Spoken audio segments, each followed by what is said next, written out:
Muy bien, vamos con la ayuda del Señor, hoy a comenzar. Yo no sé si voy a continuar mucho tiempo más, el mismo tema, hablar sobre las parábolas, mayormente las parábolas del Señor. Vamos a orar antes. Padre amado, tanto necesitamos de tu guía, tu dirección, para que todo cuanto digamos coincide plenamente y sea armonioso con lo que tú realmente nos enseñas en tu palabra. No pretendemos que sea fácil, no lo es. Y si tú no tomas control de aquel que habla tanto de su mente como de sus labios, de manera de exponer tu palabra, naturalmente caeríamos en un error muy grave. Pero confiamos en ti, en el nombre de Cristo Jesús. Amén. Ahora, si ustedes se dignan a hacerme un poco de atención, ¿por qué no abren la Biblia en Mateo 13? Allí es donde hay bastante parábolas. ¿Y qué es parábola? La primera cuestión que debemos definir. Bueno, parábola significa usar, por ejemplo, ejemplos conocidos para enseñar o ilustrar algo desconocido. Jesús se enfrentó muchas veces con la necesidad de usar parábolas porque él tenía enseñanzas espirituales y volcaba eso a algunas cosas materiales y de esa manera la gente podía entenderlo mejor. Con el correr de los estudios veremos algo que es digno de consideración muy seria. Y ahora, ilustrar es muy importante lo que uno quiere comunicar. Creo que muchos de ustedes que han ido o siguen yendo y estudiando en instituciones superiores, si tienen buenos profesores, ellos les están enseñando y de alguna manera pizarra al alcance, hasta ilustran en esa forma, que no está mal. Por ejemplo, Jesús habló de la siembra y la cosecha. Por supuesto que él habló a una audiencia que conocía esto. Tal vez hoy hablarían del, para nuestro tipo de ambiente, del celular, hablaría de vehículos, de aviones, de barcos y cosas por el estilo. Pero entonces él usó lo que ya la gente conocía. Bueno, también habló de trigo y cizaña. Ahora, el trigo era naturalmente lo que ellos querían cosechar porque sembraban trigo. Pero resulta que luego, tal como él luego dice, cuando aclara esto, que vino el enemigo y sembró cizaña, que es completamente otra cosa y dañina. Incluso impide que se desarrolle bien lo que el dueño del campo quería que creciera. También usó la parábola de la vid y la higuera. Ahora, la vid es la planta que nos da uvas y naturalmente la higuera ofrece frutas muy, muy sabrosas. A mí me gusta mucho. Si hay alguna fruta que me gusta, yo a veces pienso que tal vez la fruta que era prohibida en el huerto del Edén era el higo. Usted dirá, yo ni sé qué es eso. Bueno, la culpa no es mía si usted no sabe. Yo sí sé muy bien y es muy buena. Y si es de esas, porque hay dos clases, hay una que es negra y otra que es verde. Y uno diría, bueno, si yo tuviera que optar por cuál de ellas, me parece que esa negra se ve mejor, más madura y tal. No. Ni pensar. La otra, la que es verde, es blanda, es rica, es única. Así que si algún día me quieren regalar una canasta de higos, ya saben. Y hay muchas más que él usó y no vamos a tocar tanto esto. Pero luego viene otro término, muy poco conocido. Me refiero a hipérbole. ¿Y eso? No es guaraní. Tiene que ver con el uso, por ejemplo, de términos extremadamente desmedidos. Y tenemos ejemplos en la Biblia, muy claros. Por ejemplo, cuando él dice, es fácil ver la paja en el ojo ajeno sin ver la viga en su propio ojo. Eso es hiperbólico, un mensaje o expresión hiperbólica. Y también él usó otros equivalentes a esto. Usó cuando dijo que era fácil eso, y usó luego otros detalles, como por ejemplo el de entrar por el ojo de una aguja para un camello. No todos interpretan igual esto. Algunos dicen que, y esto ustedes pueden encontrar en Marcos 10, 25, más fácil es entrar, dijo él, a un camello, por supuesto cargando quién sabe cuántas cosas, por el ojo de una aguja, que un rico en el reino de los cielos. Eso es una exageración muy grande. Nunca, depende también qué se entiende de ojo de la aguja. Hay muchos que dicen, y yo me inclino a creer también que es a eso al que él se refirió, que no se refiere a la aguja, que es para coser, y tiene allí un pequeño agujerito para poner el hilo, y luego coser, etcétera, sino que se refiere a la puerta. La ciudad de Jerusalén estaba totalmente protegida por un muro y tenía puertas, cada puerta tenía su nombre, etcétera. Y había una puerta que era la puerta por donde entraban los comerciantes, traían su mercadería y llegaban hasta allí. Si llegaban fuera de hora, ya estaba cerrada la entrada, entonces el guardia que estaba allí no les permitía entrar. Pero dentro de la puerta grande había otra chica, así como a veces vemos en esas puertas metálicas que cierran un comercio, pero allá hay una puertita chica porque alguien, ya sea de adentro, quiere salir o quiere entrar, que tiene llave y puede entrar, no hay problema. No necesita abrir toda la puerta. Pero el camello tenía carga. Para poder entrar había que sacar todo de encima del camello y entonces entrar y luego ir cargando esas cosas otra vez cuando ya estaba adentro, porque ese vehículo marca camello tenía que irse más dentro de la ciudad. Entonces, por supuesto que eso era incómodo, pero no imposible. Ahora el camello, aun si usted quiere subir y andar como a caballo, tiene que arrodillarse el camello. Usted sube y el camello con usted encima se levanta. Cuídese mucho porque puede caer, y si le pisa el camello, chaucito Paraguay. No más. Ese es el cuadro que podemos ver hasta hoy. Y algo ahora que se llama fábula. Uno dice, todo el mundo sabe qué es fábula. No es tanto. Bueno, a veces la fábula consiste en animales. Se supone, alguien escribe una fábula y dice que un perro habló con otro perro y le dijo tal cosa, y etcétera, etcétera. Todo imaginario.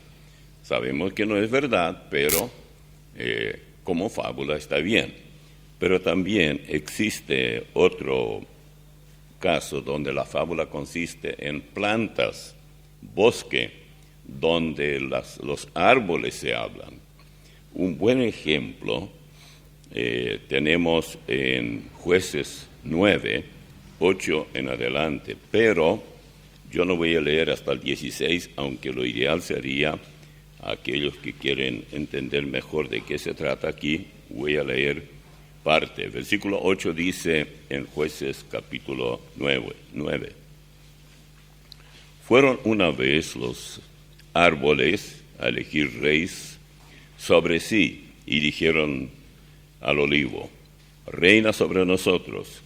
Mas el olivo respondió: he de dejar mi aceite, con el cual en mí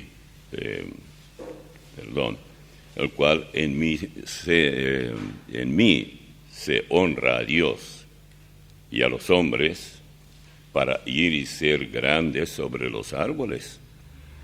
Y dijeron los árboles a la higuera: anda tú y reina sobre nosotros. Y respondió la higuera: he de dejar mi dulzura y mi buen fruto para ir a ser grandes sobre los árboles. Dijeron luego los árboles a la vid: pues ven tú, reina sobre nosotros. Y la vid les respondió: he de dejar mi mosto que alegra a Dios y a los hombres para ir a ser grande sobre los árboles. Dijeron entonces todos los árboles a la zarza. Fíjense bien aquí, todos, unanimidad, ¿verdad? Pero ¿qué están escogiendo? Respondió a la zarza, y la zarza respondió a los árboles: si en verdad me elegís por rey sobre vosotros, venid y abrigaos bajo mi sombra, y si no, salga fuego de la zarza y devore los cedros del Líbano. Y ahí sigue. Si uno lee un poco más, se dará cuenta que la cosa estaba muy seria. La parte que hizo ese tipo de elección, que era muy fuera de lugar, era la parte norte de Israel. Israel se había dividido, el sur quedó, y allí quedó como siempre era mejor que el norte. Allí quedó Jerusalén como capital. La parte norte adoptó como capital a Samaria. Bueno, poco a poco las cosas iban empeorando y ahora necesitaban rey, y la forma que los árboles tomaron el asunto nos hace ver claramente que no fue fácil. Vamos ahora a la primera parábola que vamos a ver. Es la parábola del sembrador. Mateo 13, desde el versículo 1. Aquel día salió Jesús de la casa y se sentó junto al mar. Y se le juntó mucha gente. Y entrando él en la barca, se sentó, y toda la gente estaba en la playa. Y les habló muchas cosas por parábolas, diciendo: he aquí, el sembrador salió a sembrar, y mientras sembraba, parte de la semilla cayó junto al camino, y vinieron las aves y la comieron. Parte cayó en pedregales, donde no había mucha tierra, y brotó pronto, porque no tenía profundidad de tierra. Pero salido el sol, se quemó, y porque no tenía raíz, se secó. Y parte cayó entre espinos, y los espinos crecieron y la ahogaron. Pero parte cayó en buena tierra, y dio fruto, cual a 100, cual a 60, y cual a 30 por uno. El que tiene oídos para oír, oiga. Ahora, para nosotros tal vez esto no es muy claro, porque no estamos en este tipo de labor, pero ellos sabían muy bien de qué se trataba. El sembrador salió a sembrar. Lo que nosotros hacemos cuando comemos lo que es producto de la siembra, vamos a un supermercado, compramos harina o compramos ya pan listo para comer, engullimos ese pan hecho todo. No hay problema. No nos importa quién lo sembró, dónde se sembró, cómo se elaboró la harina, etcétera, ni cómo luego se preparó ese pan. Eso es todo lo que nos interesa. Lo otro ya pasó, ya lo hicieron otros y está bien.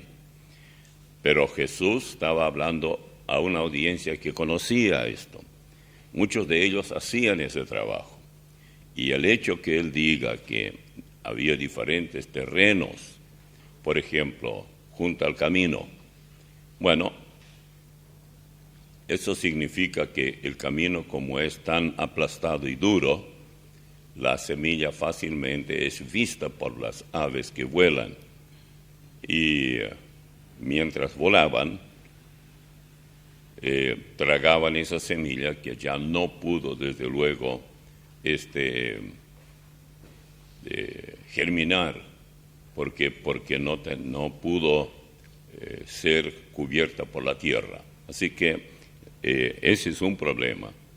Luego, como si esto fuera poco, cuando caía sobre algo de tierra, como no era suficiente, luego no pasaba mucho tiempo y al no poder profundizar raíces, porque de ahí viene la savia y las plantas así crecen cuando llueve, de eso se encarga el Señor. Pero el sembrador debía saber qué está haciendo, si está sembrando. Hay muchos que si tienen poco campo, ponen algún espantapájaro por ahí. Y yo recuerdo que en mi pequeño lote que tenía allá, ya no en este país, era una planta de higuera, justamente. Y puse a un espantapájaro sobre la planta. Los pájaros venían y se sentaban sobre el espantapájaro. Cuando le puse corbata, no venían más. Reconocieron mejor que eso no era juguete, pensaban que era yo. Y entonces yo todavía usaba corbata. Acá no se puede, hace mucho calor. Y bueno, pero ese es el cuadro. Y él está presentando en una forma tan bien ilustrada, tan claro, pero ¿cómo se aplica eso en el campo espiritual? Bueno, yo creo que aquí mismo aparece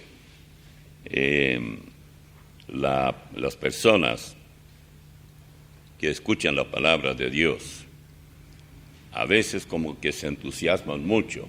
Eso sí, eso yo buscaba, es la verdad, esa es la verdad. Yo lo comprobé en la Biblia y así es. Y piensan, por ejemplo, si son jóvenes que en la casa le van a llevar así en andas como el papamóvil, contento porque mi hijo ahora ya es cristiano, etcétera, etcétera. No, a veces le tratan como una basura y le amenazan, etcétera. No hay nada de lo que esperaba. Entonces, claro, se desilusiona y cree, ¿cómo es posible? Yo creí que lo que hice es la mejor decisión de mi vida, y es cierto, pero pretender ahora recibir alabanza y admiración y todo esto es una locura. No va a ser así. Los pájaros que van y se tragan las semillas de donde no deben, no preguntan si hay permiso, a nadie pregunta nada. Si el dueño luego se enoja o lo que fuera, bueno, que se haga lo que quiere, pero ellos hacen su trabajo. Y así por el estilo. Luego, en el versículo 10, entonces acercándose los discípulos le dijeron, ¿por qué les hablas por parábolas? Él respondiendo les dijo, porque a vosotros os es dado saber los misterios del reino de los cielos, mas a ellos no les es dado, porque a cualquiera que tiene se le dará y tendrá más, pero al que no tiene, aun lo que tiene le será quitado. Por eso les hablo por parábolas, porque viendo no ven y oyendo no oyen, ni entienden, de manera que se cumple en ellos la profecía de Isaías que dijo, de oído oiréis y no entenderéis, y viendo veréis y no percibiréis, porque el corazón de este pueblo se ha engrosado, y con los oídos oyen pesadamente, y han cerrado sus ojos, para que no vean con los ojos y oigan con los oídos, y con el corazón entiendan, y se conviertan, y yo les sane. Pero bienaventurados vosotros, o vuestros ojos porque ven, y vuestros oídos porque oyen.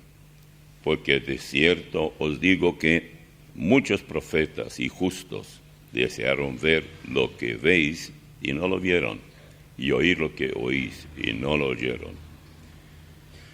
Ustedes habrán notado que aquí dice, se conviertan o convertirse. Los judíos tenían que convertirse. Ellos no entendían absolutamente nada del nuevo nacimiento. Un buen ejemplo es el Juan 3, cuando Nicodemo, que era un principal entre los miembros del Sanedrín, y sin embargo él no entendía esto. Y es probable que él sí se convirtió. Los judíos tenían, porque la conversión es regresar. Y ellos, por supuesto, tenían que entender que era tiempo para regresar a los principios que Dios les había entregado desde los días de Moisés. Si no lo hacían, bueno, pagarían muy caro, porque eso no quiere decir que ellos se salvaban sin regeneración. La regeneración para ellos era más difícil que para los paganos, los gentiles. No hay prácticamente ningún caso de problema serio de los gentiles como lo era con los judíos. Ellos, cuando oyeron el Evangelio, se tragaron todo, por decirlo así, tanto en Asia Menor, donde hoy está Turquía, en la parte, en el resto de, incluso de Israel mismo, donde había gentiles, vivían, y por todas partes luego llegó hasta el Evangelio, hasta Europa, a Grecia, por ejemplo, pero no tenían ellos mucho problema. Para ellos eran una gran bendición.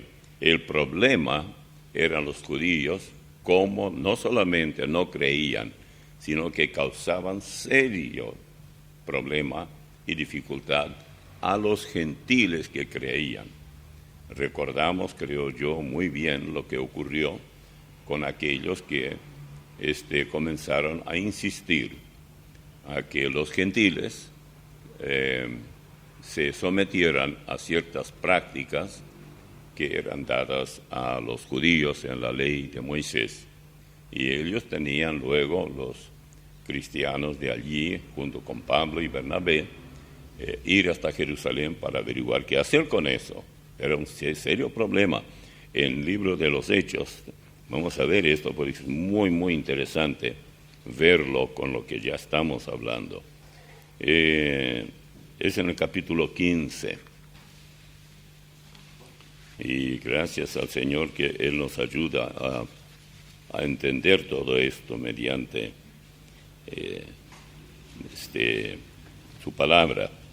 Dice entonces en el versículo 1, capítulo 15, entonces algunos de los que venían de Judea, o sea, de la iglesia de Jerusalén, a los hermanos, enseñaban a los hermanos, si no os circuncidáis conforme al rito de Moisés, no podéis ser salvos. Aquí hay dos problemas muy serios. La circuncisión era asunto del 8º día para el muchacho. Después de nacer, al 8º día, era para él, no para más allá. Pero ellos exigían. Y la segunda cosa es que insistir en esto es pisotear la salvación por gracia, porque ya ahora ellos estaban confundidos, ellos no tenían Biblia. La única referencia que ellos tenían para ver qué hacer, cómo resolver esto, estos hermanos nuevos, era de alguna manera comunicarse con Jerusalén, pero no había teléfono ni nada, había que viajar. Bueno, entonces dice más adelante, ellos pues, vamos a ver, versículo 2, como Pablo y Bernabé tuviesen una discusión y contienda no pequeña con ellos.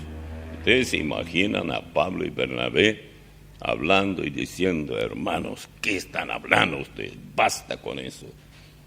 Pero estos sinvergüenzas aparecen hasta hoy por cualquier lado. Vienen y dicen: si usted no habla lengua, usted no tiene la plenitud del Espíritu. Usted necesita la llenura. Tiene que hacer algo.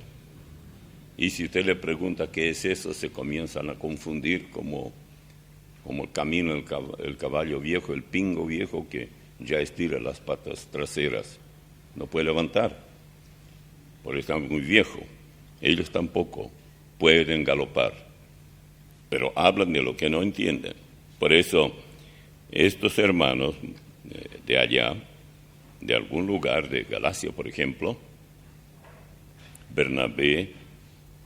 Pablo y Bernabé fueron enviados a Jerusalén, y algunos otros con ellos, a los apóstoles, los ancianos, para tratar esta cuestión. Ahí estaban los apóstoles en la iglesia en Jerusalén, y ellos querían tratar. Dice, ellos pues, habiendo sido encaminados por la iglesia, pasaron por Fenicia y Samaria, contando la conversión de los gentiles, y causaban gran gozo a todos los hermanos, mientras aquellos ignorantes y buscan pleitos causaban daño, tristeza, preocupación. Aquí están estos hombres de Dios que traen consigo gran gozo. Dice, y llegados a Jerusalén, versículo 4, fueron recibidos por la iglesia y los apóstoles y los ancianos, y refirieron todas las cosas que Dios había hecho con ellos. Pero algunos de la secta de los fariseos que habían creído se levantaron diciendo: es necesario circuncidarlos y mandarles que guarden la ley de Moisés. Siempre habían esos que se levantaron, levantan la mano: hermanos, silencio, yo voy a hablar ahora. Y después de mucha discusión, fíjense ustedes cuánto había que invertir de tiempo para algo que era solamente para frenar a esos que decidieron ser bebés siempre. Entonces, después de mucha discusión, Pedro se levantó y les dijo. Pedro estaba allí y tenía mucho respeto, porque fue él quien abrió las puertas a los judíos, Hechos 2, y fue él quien abrió las puertas del Evangelio a los gentiles, Hechos 10. Entonces, naturalmente, él tenía mucho respeto. Pedro se levanta y él dijo: varones hermanos, vosotros sabéis cómo ya hace algún tiempo que Dios escogió que los gentiles oyesen por mi boca la palabra del Evangelio y creyesen. Y Dios, que conoce los corazones, les dio testimonio dándoles el Espíritu Santo, lo mismo que a nosotros, y ninguna diferencia hizo entre nosotros y ellos, purificando por la fe sus corazones. Ahora pues, ¿por qué tentáis a Dios poniendo sobre la cerviz de los discípulos, que estaba hablando de esos gentiles, un yugo que ni nosotros, ni nuestros padres, ni nuestros padres podían llevar? Antes creemos que por la gracia del Señor, el Señor Jesús, seremos salvos de igual modo que ellos, es decir, los gentiles como los judíos.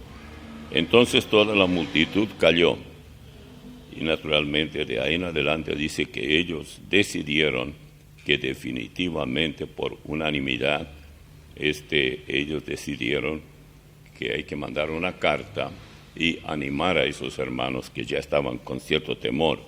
¿Cuál fue el resultado de la carta? Y bueno, versículo 27, parte de lo que dice la carta.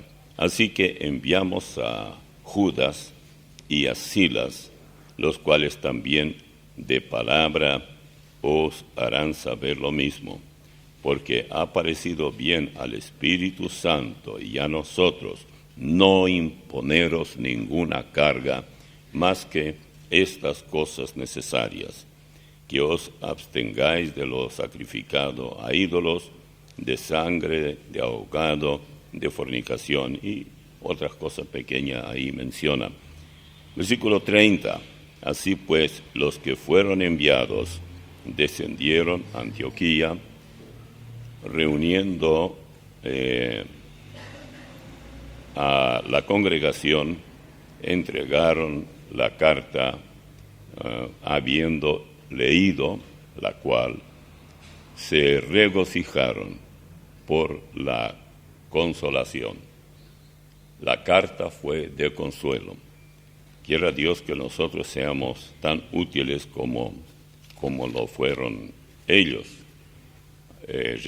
para resolver problemas. Los pastores, los que están al frente de las iglesias, muchas veces tienen que estar vigilando porque el enemigo no duerme. Él siempre está activo, mucho más activo que nosotros. Y con una y más de una vez, un misionero hace un trabajo. Aquí tenemos en nuestro Paraguay algo parecido. El hermano Magno y el hermano Milciades y otros hermanos con ellos están haciendo un trabajo pero titánico, muy difícil en el interior. Y lo que más piden es realmente alguien, gente, no uno o dos o tres, muchos, que hagan el trabajo de, digamos, discipulado. Y es cierto, porque la Biblia en la Gran Comisión, Mateo 28 dice, predicar el Evangelio, bautizarlos en el nombre del Padre y del Hijo y del Espíritu Santo, y enseñándoles todas las cosas. ¿Cómo estos hermanos que predican podrán enseñar? No pueden. Es mucho trabajo, pero es muy necesario. Es inmunizar, enseñar es inmunizar contra todas esas plagas de carácter espiritual que fácilmente pueden destruir la salud que ya obtuvieron aquellos que recibieron la sana doctrina. Han vivido tal vez por un tiempo y luego viene alguien y dice otra cosa.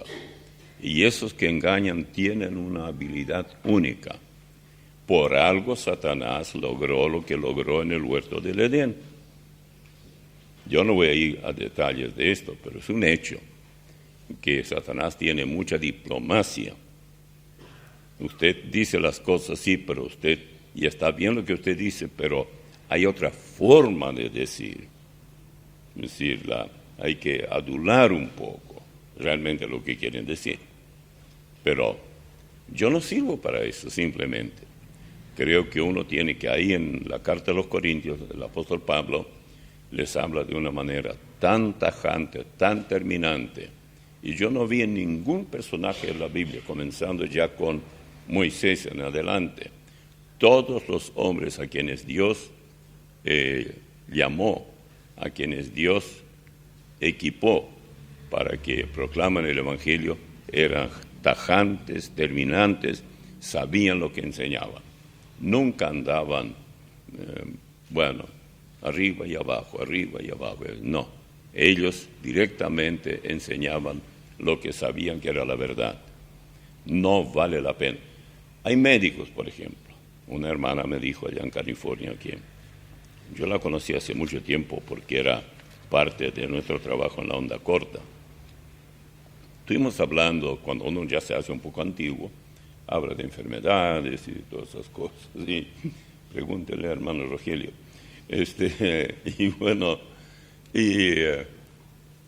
Bueno, y ella decía, no sé qué problema hay, algo, si era tipo migraña o algo así, no me acuerdo.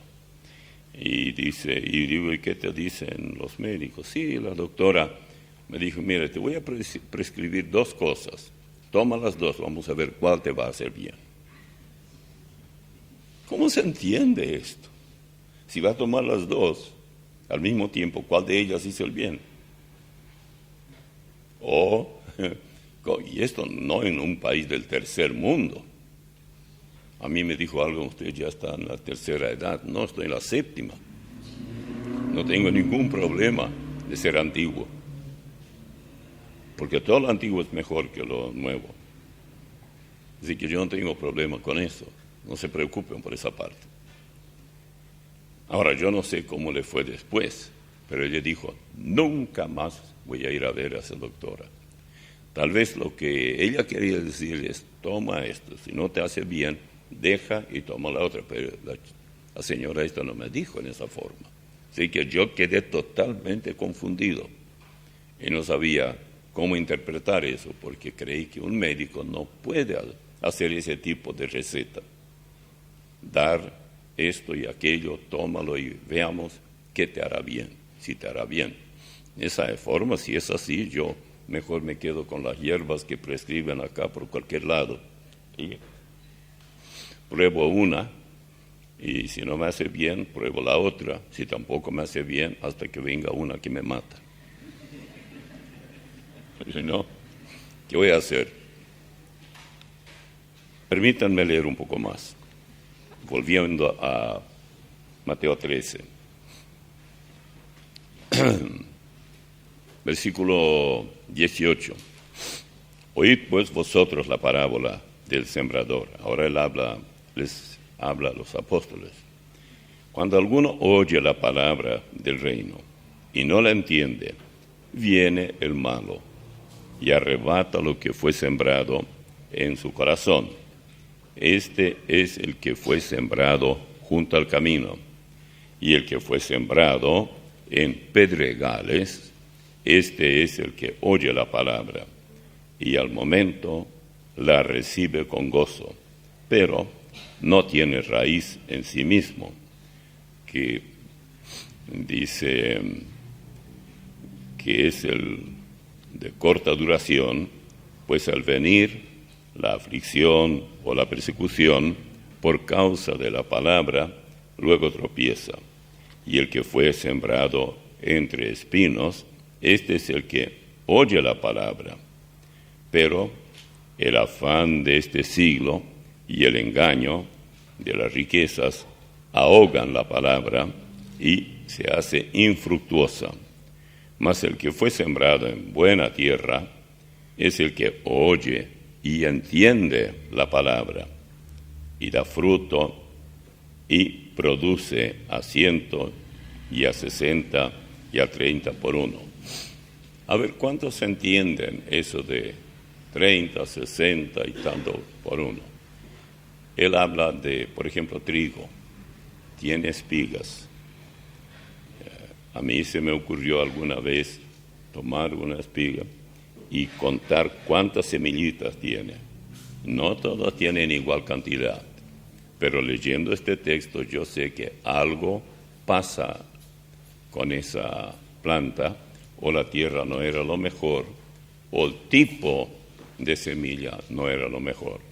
Pero sí uno puede notar, es verdaderamente maravilloso leer las parábolas, y no solamente él contó parábolas, nuestro Señor.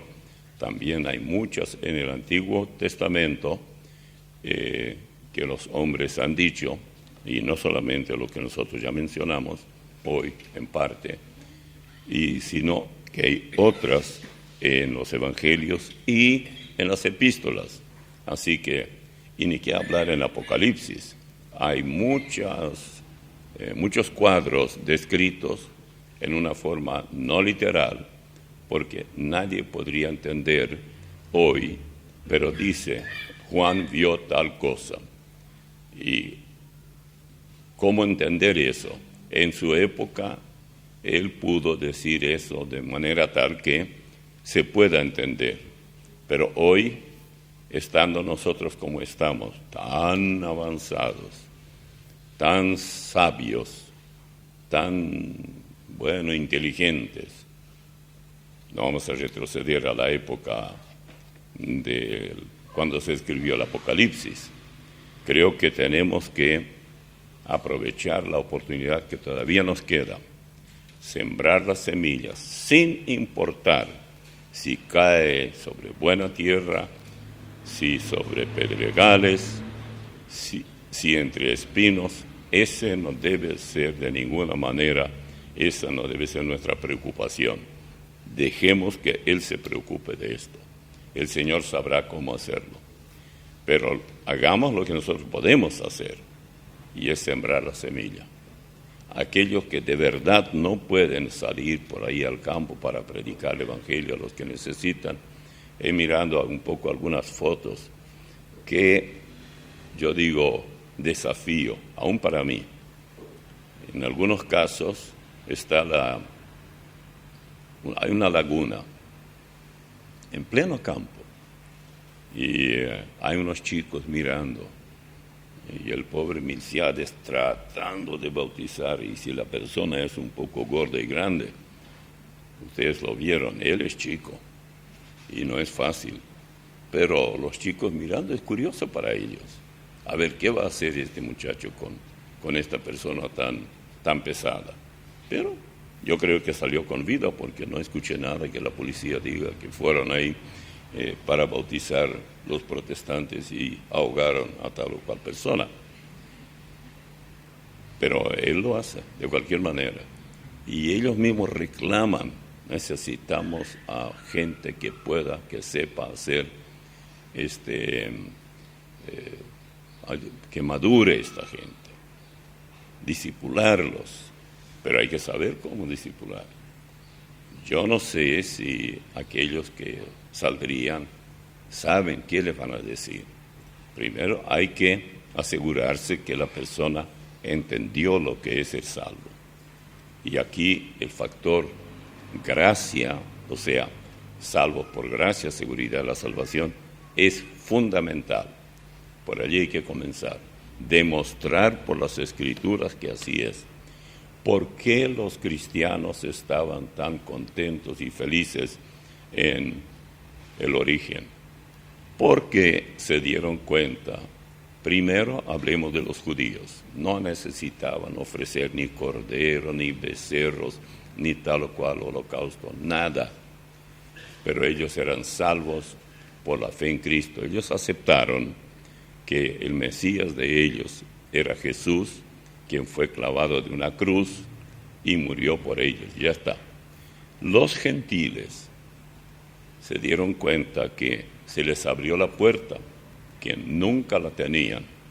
Ellos no sabían nada de cómo debe conducirse un gentil o un cristiano ahora. Es notable lo que Jesús dijo en Juan capítulo 10, cuando Él dice, ya de antemano, tenía su grey, su rebaño, que eran los judíos, pero ahora habrían dos. Dice, versículo 14 del capítulo 10 de Juan, yo soy el buen pastor y conozco mis ovejas y las mías me conocen. Así como el Padre me conoce y yo conozco al Padre y pongo mi vida por las ovejas. También tengo otras ovejas que no son de este redil, y estas otras ovejas somos los gentiles. Aquellas también debo traer, y oirán mi voz, y habrá un rebaño y un pastor. No llegó todavía el tiempo. Usted y yo y todos nosotros formaremos, ya estamos formando, lo único que no estamos juntos. Pero una vez que estemos con el Señor, todos estaremos allí, siendo un solo rebaño y teniendo a un pastor. Repito, ya lo tenemos. Él es nuestro pastor ya mismo.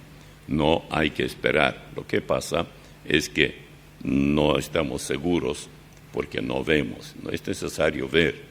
Él hizo esto ya sin nuestra intervención. Está aumentando el rebaño de Él, muy especialmente entre los gentiles. Es notable esto. Es de verdad único que aquellos que tendrían que ser los primeros, da la impresión que los judíos piensan que ellos terminaron su parte. Ahora ellos colocaron la base, nos dieron la Biblia, hay muchos gentiles que forman parte de la iglesia, sigan ustedes. Ellos no dicen esto, pero es la impresión que uno recoge. Bien, vamos a ponernos de pie y vamos a dar gracias al Señor. Padre amado, gracias te damos por el privilegio que tenemos de hablar contigo, hablar de ti, enseñar tu palabra, proclamar el Evangelio, permitir de esta manera que se cumpla la gran comisión. Tú nos has encargado esta tarea, no podemos perder el tiempo. Pedimos por la iglesia tuya y nosotros somos parte de ella aquí en Ñembuy. Pedimos, Señor, que también nuestros hermanos que están en otros lugares, como el caso de Natario, nuestro hermano Roque, que virtualmente todos los fines de semana viaja a ese lugar para ayudar a los hermanos allí, y también por lo que hacen los misioneros, que no nos piden nada, solamente literatura, y aún muchas veces están dispuestos a pagar por eso y hacer las cosas por su cuenta. Pero tú siempre les provees lo necesario. Despierta en nosotros esa inquietud para que estemos dispuestos a tomar parte en una tarea tan noble y tan única. Pedimos y agradecemos todo esto en el nombre de Cristo Jesús. Amén.